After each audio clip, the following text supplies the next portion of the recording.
आत्ताच आमची जी पहिली मंत्रिमंडळाची बैठक झाली त्या बैठकीमध्ये आम्ही तिघांनीही सगळे जे आमचे अधिकारी आहेत त्या अधिकाऱ्यांना सांगितलं की मागच्या काळामध्ये पहिल्यांदा शिंदेजी आणि आम्ही आलो तर 50 ओव्हरची मॅच होती. मग अजितदादा जॉईन झाले तर काळ कमी असल्यामुळे 20-20ची मॅच होती.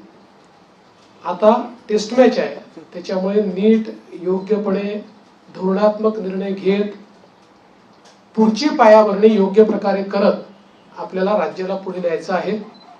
आणि मला विश्वास आहे की वेगवेगळ्या योजना आम्ही सुरू केलेल्या आहेत, वेगवेगळ्या पायाभूत गोष्टी आम्ही सुरू केल्या आहेत. मग इरिगेशन मधले नदीजोड प्रकल्प असतील किंवा ऊर्जा क्षेत्रामध्ये 16,000 मेगावॅटचे सौर ऊर्जेचे प्रकल्प असतील की ज्यातनं शेतकऱ्यांना दिवसा वीज मिळणार आहे, किंवा सामाजिक क्षेत्रातले लाडकी बहीण सारखे प्रकल्प असतील, मुलींच्या जी पूर्वी आम्ही 50% फी द्यायचो त्याच्याऐवजी 100% फी देण्याचा आमचा निर्णय असेल. असे हे जे वेगवेगळे निर्णय आहेत हे निर्णय पुढे सुरूच ठेवायचे आहेत. आणि आमचा प्रयत्न हा असणार आहे की आम्ही आमच्या वचननाम्यामध्ये जाहीरनाम्यामध्ये जी जी आश्वासनं दिलेली आहेत ती आश्वासनं पूर्ण करण्याच्या दृष्टीनं पावलं आम्हाला उचलायची आहेत. आणि त्या दृष्टीनं पुढच्या काळामध्ये आम्ही निश्चितपणे योग्य वेळी योग्य निर्णय करून दिलेली सगळी आश्वासनं पूर्ण करण्याचा प्रयत्न करणार आहोत. मी या निमित्ताने महाराष्ट्रातल्या जनतेला आश्वासित करू इच्छितो की एक लोकाभिमुख सरकार, सर्व समाजाला सोबत घेऊन चालणारं सरकार हे महाराष्ट्राला पुढच्याही काळात पाहायला मिळेल.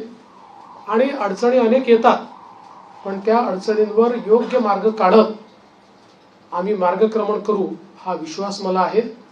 मी आपल्या सगळ्यांची देखील या प्रयत्नांमध्ये साथ मागतोय.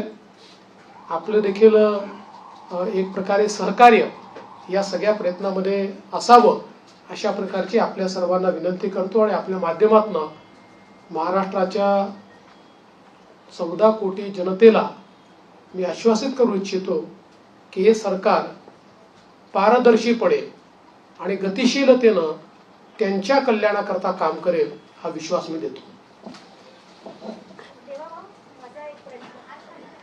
एक मिनिट आलोक देशमुख. सर नमस्कार, मी आलोक देशपांडे. गेली 5 वर्षात आपल्या राज्यात इतकं काय काय बघितलं, द्वेष, आरोप, सगळे काय काय खूप लेवलला सगळं गेलं. ही पुढची 5 वर्ष त्याच्यापेक्षा थोडी वेगळी असतील का? राजकारण थोडं वेगळं असेल का? याच्याबद्दल तुम्ही काय सांगा?